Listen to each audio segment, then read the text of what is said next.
الحمد لله وكفى وسلام على عباده الذين اصطفى أما بعد فأعوذ بالله من الشيطان الرجيم بسم الله الرحمن الرحيم ومن يبتغي غير الإسلام دينا فلن يقبل منه وهو في الآخرة من الخاسرين صدق الله العظيم اللهم صل على سيدنا ومولانا محمد وعلى آل سيدنا ومولانا محمد وبارك وسلم اللهم صل على سيدنا ومولانا محمد وعلى آل سيدنا ومولانا محمد وبارك وسلم اللهم صل على سيدنا ومولانا محمد وعلى آل سيدنا ومولانا محمد وبارك وسلم.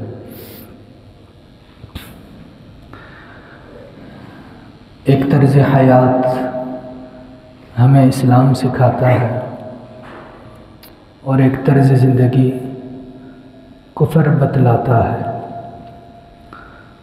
کفر کا طرز زندگی عقل سے بنا ہوا ہے اور اسلام کا طرز حیات اللہ رب العزت کی طرف سے عطا کرتا ہے.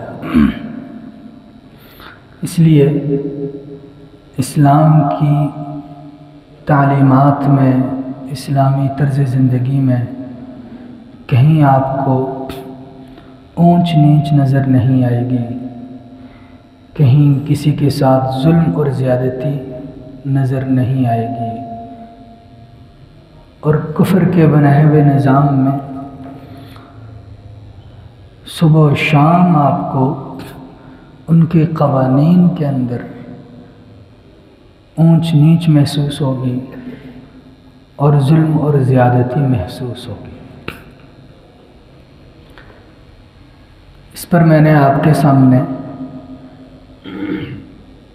والدین کے ساتھ حسن سلوک کا جو تصور اسلام نے دیا ہے اور جو تصور کفر دے رہا ہے اس کا موازنہ کیا تھا کہ کفر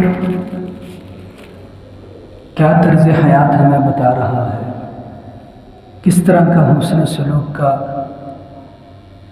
حکم دے رہا ہے، اور اسلام کس طرح ہمیں اپنے والدین کے ساتھ حسن سلوک کا حکم دے رہا ہے. قرآن کریم میں تو اللہ رب العزت نے اپنے عبادت کے بعد والدین کا ذکر کیا. وَاعْبُدُوا اللَّهَ وَلَا تُشْرِكُوا بِهِ شَيْئًا وَبِالْوَالِدَيْنِ إِحْسَانًا.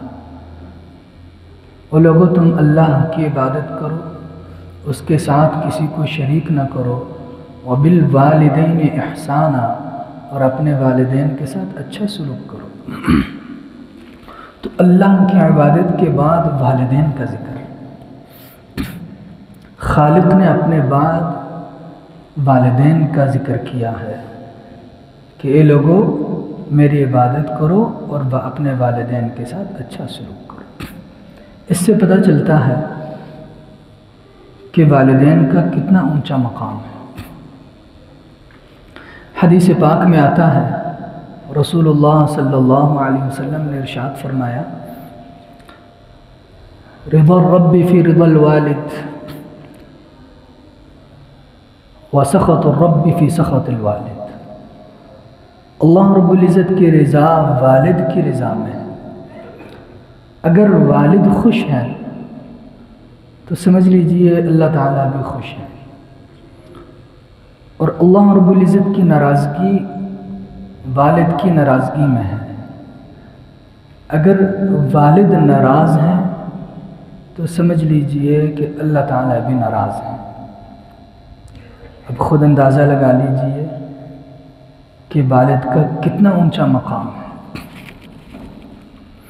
ایک حدیث پاک میں آتا ہے کہ جنت ماؤں کے قدموں کے نیچے ہے. الجنت تحت اقدام امہاتہم. جنت ماؤں کے قدموں کے نیچے ہے. اور ایک حدیث پاک میں آتا ہے کہ والد جنت کا درمیانہ دروازہ ہے، تو اطاعت کر کے اسے کھول لے یا نافرمانی کر کے اسے توڑ دے، تو بہت اونچا مقام ہے۔ یہ طرز حیات اسلام سکھاتا ہے، اسلام یہ تعلیمات دیتا ہے۔ کفر کے ہاں یہ تعلیم ہوتی ہے کہ جب والد چلا جاتا ہے تو اولاد اس کا چہرہ دیکھنا گوارا نہیں کرتی، اور مسلمانوں کے ہاں کیا ہے، اگر کسی کا والد چلا جائے اور بچہ باہر ہو، وہ اپنے مردہ والد کی ایک جھلک دیکھنے کے لیے لاکھوں روپے لگا کر پہنچنے کی کوشش کرتا ہے۔ یہ محبت اسلام کی وجہ سے ہوتی ہے، ایمان کی وجہ سے ہوتی ہے۔ کتنے واقعات آپ نے دیکھے ہوں گے، کسی کے والد فوت ہو گئے، برف خانے میں لاش رکھی ہوئی ہے کہ بیٹی باہر سے آ رہی ہے، بیٹا باہر سے آ رہا ہے، بھائی باہر سے آ رہا ہے، وہ ایک جھلک دیکھنا چاہتے ہیں، وہ آخری دیدار کرنا چاہتے ہیں۔ تو یہ محبت، یہ ہمدردی، یہ کفر میں نہیں ہے، یہ اسلام میں ہے۔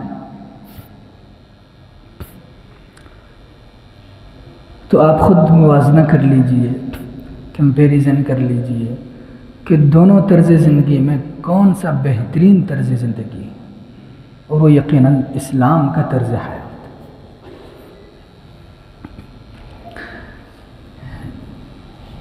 ایک طرز زندگی ازدواجی زندگی کے بارے میں اسلام دیتا ہے، اور ایک کفر ہمیں سکھاتا ہے۔ کفر کا تو یہ حال ہے کہ میاں بیوی 20 سال 30 سال اکٹھے رہتے ہیں، اور اتنے لمبے تعلق کے بعد بھی ان کا آپس کا یہ تعلق ہوتا ہے کہ اگر کسی موقع پر شوہر کو ایک سگریٹ کی ضرورت پڑ جائے تو اپنی بیوی سے ادھار لیتا ہے، اور اگر بیوی کو سگریٹ کی ضرورت پڑ جائے شوہر سے لیتی ہے۔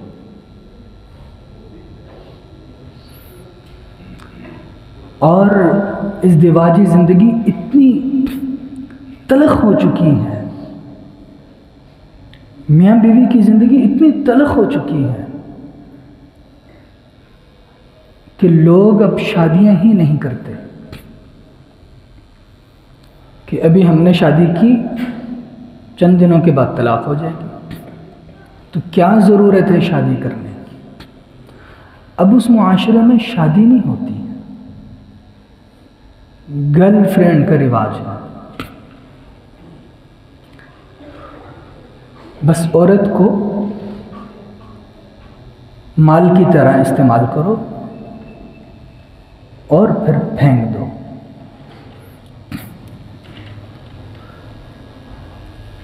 ایک انجینئر آئے فرانس سے، تو پاکستان کے انجینئر بھی ان کے ساتھ بیٹھے ہوئے تھے، وہ ایک پروجیکٹ پہ آئے ہوئے تھے، یہاں پر اسٹیم بوائلر لگوانے تھے کسی فیکٹری میں۔ تو ان کا عجیب واقعہ ہے، پاکستانی انجینئرز نے ان سے پوچھا کہ بھائی اتنے عرصے سے آپ آئے ہوئے ہیں، تو آپ کو بیوی بچے یاد نہیں آتے؟ ایک نے تو یہ کہہ دیا کہ آپ 2 ماہ کے بعد واپس جائیں گے، کیا آپ کو یقین ہے کہ آپ کی بیوی آپ کے ساتھ ہوگی؟ اس نے کہا یہ تو کوئی بات ہی نہیں، کوئی ٹینشن کی بات تو ہے نہیں، کیونکہ یہ عورتیں بسوں کی مانند ہیں، اگر ایک بس مس ہو جائے کسی سٹاپ کے اوپر تو دوسری بس آ جائے گی۔ یہ اس معاشرے کا پڑھا لکھا بندہ بات کر رہا ہے۔ ایک اور انجینئر کہتا ہے کہ یہ عورتیں اور یہ شادی کرنا یہ کوئی اتنا اہم نہیں ہے، جب ہمیں مارکیٹ سے دودھ مل جاتا ہے تو گھر میں بھینس رکھنے کی کیا ضرورت ہے؟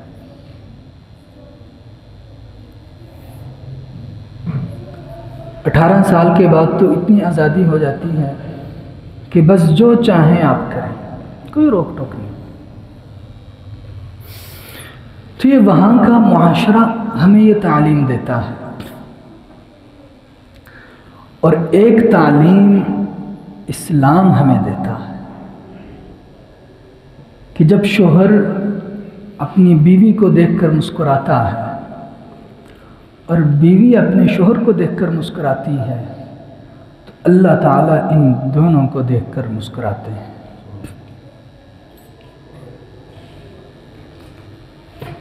قرآن کریم ہمیں کہتا ہے وَعَاشِرُوهُنَّ بِالْمَعْرُوفِ، اپنی بیویوں کے ساتھ بہت اچھے طریقے سے تم زندگی گزارو۔ قرآن کریم ہمیں بتاتا ہے ہن لباس لکم وانتم لباس لہن، یہ بیویاں تمہارے لیے تمہارا لباس ہیں، تم ان کا لباس ہو۔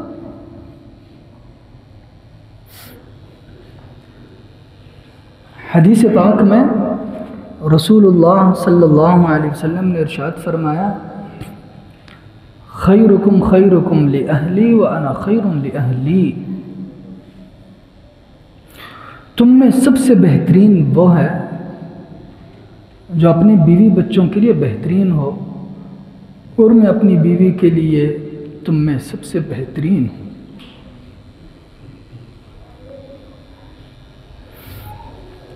حدیث پاک میں آتا ہے رسول اللہ صلی اللہ علیہ وسلم نے ارشاد فرمایا کامل ایمان والا شخص وہ ہے جس کے اخلاق اچھے ہوں اور وہ اپنی بیوی کے ساتھ بہت نرم ہے۔ نبی کریم صلی اللہ علیہ وسلم نے آخری وصیتوں میں جب بالکل آخری وصیتیں فرمائیں اور اس کے بعد اس دنیا سے پردہ فرمایا، اس میں عورتوں کے حقوق کا خاص خیال رکھنے کا کہا کہ وہ لوگوں عورتوں کے بارے میں اللہ سے ڈرو، یہ اللہ رب العزت کی طرف سے تمہارے ہاں امانت ہے۔ تو ایک طرز حیات یہ ہے، اور ایک طرز حیات وہ ہے جو آپ نے سن لی کہ وہاں پر لوگ شادیاں ہی نہیں کرتے، بس گرل فرینڈ رکھی ہوئی ہے اسی کے ساتھ زندگی گزارتے ہیں۔ مشہور لوگ، ایک فٹ بالر ہیں اور بڑے مشہور فٹ بالر ہیں، غالباً ان کا نام کرسٹانا اس طرح کچھ ہے، رونالڈو، اور سعودیہ میں آج کل ہیں۔ آپ ان کی ذرا ہسٹری پڑھیں، دنیا کا مشہور بندہ ہے، اس نے شادی نہیں کی ہوئی، گرل فرینڈ رکھی ہوئی ہے، اس سے بچے بھی ہیں اور زندگی گزار رہے۔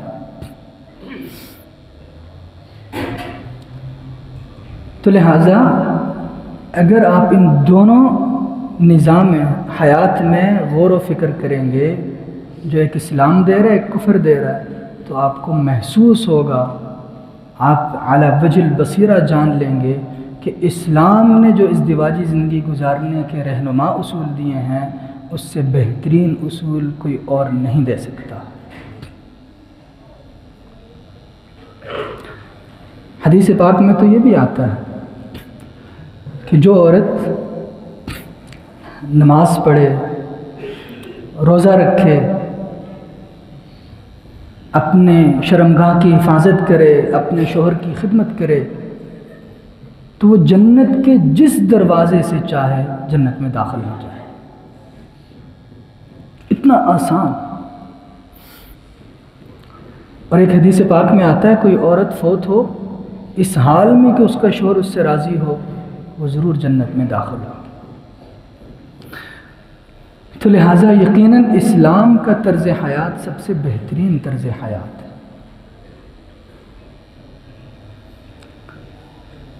اسی طرح اسلام ہمیں خیرخواہی سکھاتا ہے۔ مسلمان کی بنیاد میں خیرخواہی داخل ہے۔ اگر ایک بندہ مسلمان ہے تو وہ خیرخواہ، اگر اس کے اندر خیرخواہی نہیں ہے تو وہ مسلمان نہیں۔ الدین النصیحہ، دین سراسر خیرخواہ۔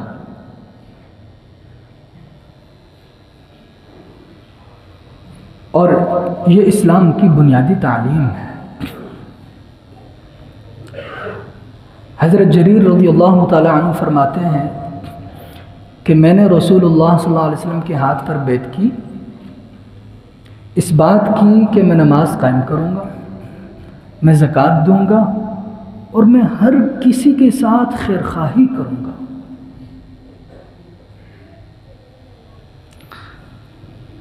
ایک مرتبہ ایک دیہاتی بندہ مسجد نبوی میں آ گیا اور پیشاب کرنے لگ گیا۔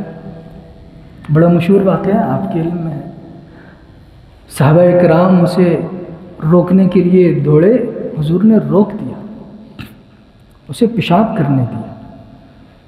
جب وہ پیشاب کر چکا تو نبی کریم صلی اللہ علیہ وسلم نے پانی منگوایا، اس جگہ کو دھلوایا اور اس بندے کو کہا کہ یہ مساجد اللہ رب العزت کی عبادت کے لیے ہوتی ہیں، پیشاب کرنے کے لیے نہیں ہوتی۔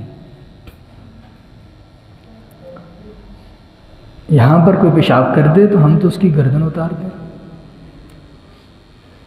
ہمارا تو یہ حال ہے۔ اور نبی کریم صلی اللہ علیہ وسلم کی تعلیم یہ ہے کہ بڑا بندہ پیشاب کر رہا ہے، لوگ روکنے کے لیے دوڑ رہے ہیں، حضور روک رہے ہیں کہ اس کو نہ روکو، اس کو کرنے دو، پھر اس کو سمجھا رہے ہیں۔ ایک مرتبہ حضرت علی المرتضیٰ رضی اللہ تعالی عنہ اپنے سرکاری امور میں سرکاری وفد کے ساتھ میٹنگ کر رہے تھے۔ رات کا وقت تھا، چراغ جل رہا تھا، اتنے میں اپنی ذاتی باتیں بھی ڈسکس ہونے لگیں تو حضرت علی المرتضیٰ رضی اللہ تعالی عنہ نے وہ چراغ گل کر دیا، بند کر دیا اور کہا کہ میں اس کا استعمال اپنی ذات کے لیے درست نہیں سمجھتا، یہ تو بیت المال کا مال ہے۔ یہ خیرخواہی آپ کو اسلام سکھاتا ہے۔ امام اعظم ابو حنیفہ رحمہ اللہ ایک مرتبہ ظہر کے وقت ہی اپنی دکان بند کر کے جانے لگے۔ کسی نے پوچھا ابھی تو ظہر ہے، عصر تو نہیں ہوئی، مغرب تو نہیں ہوئی، آپ ابھی جا رہے ہیں؟ تو فرمانے لگے کہ ہو سکتا ہے اس وقت تو بادل ہیں اور اندھیرا چھا رہا ہے، ہو سکتا ہے کوئی شخص میرے پاس کپڑا خریدنے آئے اور کم قیمت کپڑا مہنگے داموں خرید لے اور اسے دھوکہ ہو جائے، میں اس کو دھوکہ نہیں دینا چاہتا۔ تو ایک زمانہ تھا کہ دکاندار اپنے گاہک کے لیے اس طرح خیر خواہ تھے۔ ایک صحابی ہیں، گھوڑا خرید کر لے آئے اپنے گھر، اور اگلے دن ان کے دوست آئے، انہوں نے اپنا گھوڑا دکھایا کہ میں نے یہ گھوڑا خریدا ہے، اتنے کا خریدا ہے۔ تو وہ صحابی جب دیکھنے لگے تو کہنے لگے ماشاءاللہ ماشاءاللہ، یہ تو بہت عمدہ گھوڑا ہے، اس کی قیمت تو اتنی ہونی چاہیے۔ تو اگلے دن جنہوں نے گھوڑا خریدا تھا وہ جو زائد قیمت بتائی اپنے دوست نے، وہ زائد قیمت لے کر گھوڑا بیچنے والے کے پاس چلے گئے اور کہا کہ آپ کا گھوڑا بہت اعلیٰ تھا، بہت قیمتی تھا، تیسرے بندے نے اس کی ویلیو یہ لگائی ہے، آپ نے کم قیمت میں مجھے فروخت کیا ہے، تو میں زائد رقم دینے کے لیے آیا ہوں تاکہ آپ کو دھوکہ نہ ہو جائے۔ یہ خیرخواہی اسلام سکھاتا ہے۔ آج مسلمان دوسرے کا خیرخواہ نہیں ہے، ایک مومن دوسرے کا خیرخواہ نہیں ہے۔ وہ کہتا ہے کہ جس طرح بھی دوسرے کا مال بس کسی بھی طریقے سے میرے پاس آ جائے آ جائے، خاص طور پر پراپرٹی ڈیلرز، یہ ایسے طریقے اپناتے ہیں، بیچنے والے کو بھی دھوکے میں رکھتے ہیں، خریدنے والے کو بھی دھوکے میں رکھتے ہیں، اور قیمت یہاں سے وہاں پہنچا دیتے ہیں، حالانکہ شرعاً ان کو جو حق قانون نے دیا ہے، حکومت نے دیا ہے، وہ 1% یا 2% ہوتے ہیں، وہ اصل قیمت سے بھی زیادہ لے لیتے ہیں اور دونوں کو اندھیرے میں رکھتے ہیں۔ تو میرے دوستوں اور بزرگوں بتاؤ کہ یہ طریقہ اسلامی ہے؟ قطعاً اسلامی نہیں، یہ حرام کی طرف ہم جا رہے ہیں، دوسروں کو دھوکہ دے رہے ہیں۔ مومن دھوکے باز نہیں ہوتا، صاف ستھری بات کرتا ہے۔ اسلام ہمیں خیرخواہی سکھاتا ہے۔ آپ فروخت کرنے والے کے ساتھ بھی خیرخواہی کریں، آپ خریدنے والے کے ساتھ بھی خیرخواہی کریں، اپنے ساتھ بھی خیرخواہی کریں۔ زیادہ رقم تو لے لیں گے، لیکن آخرت کے اندر ہمیں اس کا حساب دینا ہوگا۔ اللہ تعالی ہمیں خیرخواہی والا جذبہ نصیب فرمائے۔ انشاءاللہ اس پر مزید گفتگو کریں گے۔ اللہ تعالی عمل کی توفیق عطا فرمائے۔